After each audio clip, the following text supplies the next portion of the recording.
Hello, welcome to Sumo biology online classes. तो आज हम लोग पढ़ेंगे रेगुलेशन ऑफ किडनी फंक्शन। उसमें भी हम लोग फोकस करेंगे भाई, सिलेक्टिव पढ़ रहे हैं क्योंकि नीट के लिए बहुत कम टाइम रह गया और मेन रीज़न हमारा ये है आपको इस तरह के लेक्चर देने का। पूरा कोर्स तो हो ही नहीं सकता बच्चे कि कुछ चीज़ें जहाँ से क्वेश्चन फ्रेम होने और जो आप लोग के लिए थोड़ी टिपिकल है उसको एक्सप्लेन करना। तो जक्स्टा ग्लोमेरुलर ऑपरेटर्स, जिसको हम लोग रास, रेनिन, एंजियोटेंसिन, एल्डोस्टेरोन सिस्टम के तहत भी पढ़ते हैं, तो इसको हम लोग देखें, पढ़ें और यहाँ से क्वेश्चन आपको मिलने की उम्मीद है। Juxtaglomerular operators play a complex regulatory role, fall in glomerular blood flow और glomerular blood pressure, GFR glomerular filtration rate can activate the juxtaglomerular cells to release renin। juxtaglomerular cells ने release किया renin. Renin ने क्या किया? Which converts angiotensinogen in blood to angiotensin 1 and further to angiotensin 2। Angiotensinogen इसने किया, rennin ने किया angiotensinogen पे एंजियोटेंसिनोजन और बना दिया इसने एंजियोटेंसिन 1 और फिर बना दिया एंजियोटेंसिन 2। ठीक है जी। एंजियोटेंसिन 2 क्या करेगा? Being a powerful vasoconstrictor, vasoconstrictor उसके लिए टर्म यूज होता है जो ब्लड वेसल को कॉन्स्ट्रिक्ट करे। Increases the glomerular blood pressure. अब भाई आपकी नली कोई वेसल है जिसका डायमीटर इनर डाया इतना, अब उसको कॉन्स्ट्रिक्ट कर दीजिए, इनर डाया इतना हो गया तो उसमें से ब्लड का जो फ्लो है, जो फ्लूइड का फ्लो है, उसका प्रेशर बढ़ जाएगा क्योंकि डाया कम हो गया। तो यही हुआ, वैसो कॉन्स्ट्रिक्टर होने से, ब्लड वेसल्स कॉन्स्ट्रिक्ट होने से बीपी बढ़ गया। Increases the glomerular blood pressure thereby GFR। BP बढ़ने से क्या होगा? ग्लोमेरुलर फिल्ट्रेशन रेट बढ़ जाएगा। Angiotensin 2 also activate the adrenal cortex to release aldosterone. Angiotensin ने एक तो ये काम किया, दूसरा काम किया एल्डोस्टेरोन रिलीज कराया। Aldosterone causes reabsorption of water and sodium from the distal part of tubule. Aldosterone जब आप पढ़ेंगे क्या?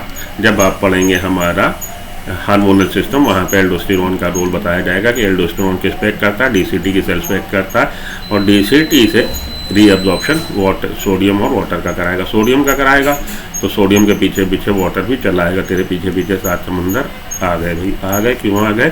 क्योंकि वाटर के पीछे पीछे सोडियम के पीछे पीछे वाटर आ जाएगा, वाटर पोटेंशियल अंदर बढ़ जाएगा। अगर इलेक्ट्रोलाइट एब्जॉर्ब हुए तो वाटर डिफ्यूज हो जाएगा, ऑस्मोसिस हो जाएगा। This also leads to an increase in BP and GFR, जिससे BP और GFR बढ़ जाएगा। This complex mechanism is generally known as renin angiotensin mechanism. ठीक है जी, इतना आपकी बुक बता रही। थोड़ा सा एक्स्ट्रा पढ़ते हैं, आइए थोड़ा सा एक्स्ट्रा पढ़ते हैं। रेनिन एंजियोटेंसिन एल्डोस्टेरोन सिस्टम दास को पढ़ते हैं। 1 मिनट का समय दो बच्चे, जरा PPT तक पहुँचूँ। कहाँ पे PPT है इसकी? रास सिस्टम की। एक मिनट। रेनिन एंजियोटेंसिन एल्डोस्टेरोन सिस्टम, हाँ जी, renin angiotensin aldosterone RAS system पे आइए।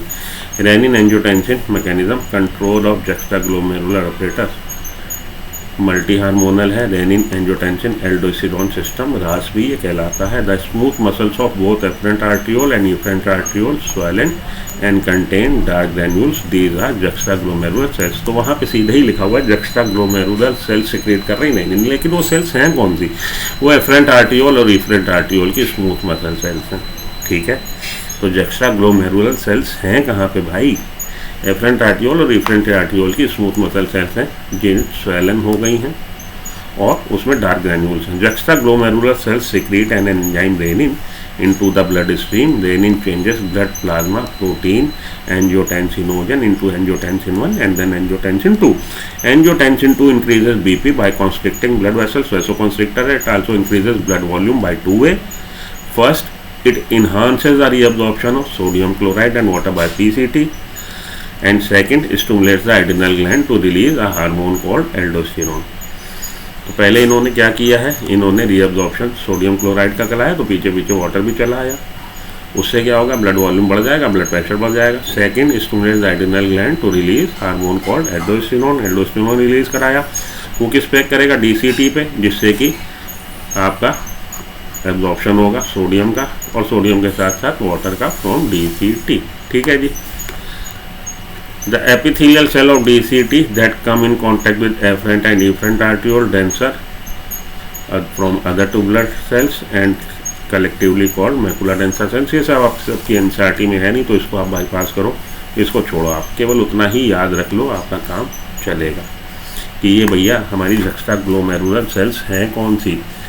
एफरेंट आर्ट्रियोल और एफरेंट आर्ट्रियोल की स्वेलन हो गई, उसमें ड्रग ग्रैन्यूल्स है रेनिन। इतना याद रख लीजिए, काम आपका चलेगा। एंजियोटेंसिन 2 कॉजेज क्या करता है, तो ये वेस्कुलर मस्कुलेचर ब्लड वेसल का कॉन्स्ट्रिक्शन कराता है, साथ में रिलीज ऑफ एल्डोस्टेरोन। आंसर हो जाएगा बोथ ए एंड बी। आगे चलें, एक क्वेश्चन और देखें। The enzyme converting angiotensin 1 to angiotensin 2 secreted by, किसने सिक्रेट किया, जुक्स्टाग्लोमेरुलर सेल्स ने। वो किसमें है, किडनी में। आंसर क्या हो जाएगा, किडनी। जुक्स्टाग्लोमेरुलर सेल्स कौन सी हैं, एफरेंट आर्ट्रियोल और इफरेंट आर्ट्रियोल की। तो ये था आपका हमारा राज सिस्टम के बारे में जानकारी। अच्छे से इसको राज सिस्टम को पढ़ लीजिए, पढ़ ही लिया, और एडीएच की एक्टिविटी पढ़ लीजिए। यहाँ से क्वेश्चन आपको मिलने की उम्मीद है। मिलता हूँ ब्रेक के बाद। Good luck, good bye, have a nice day, thank you.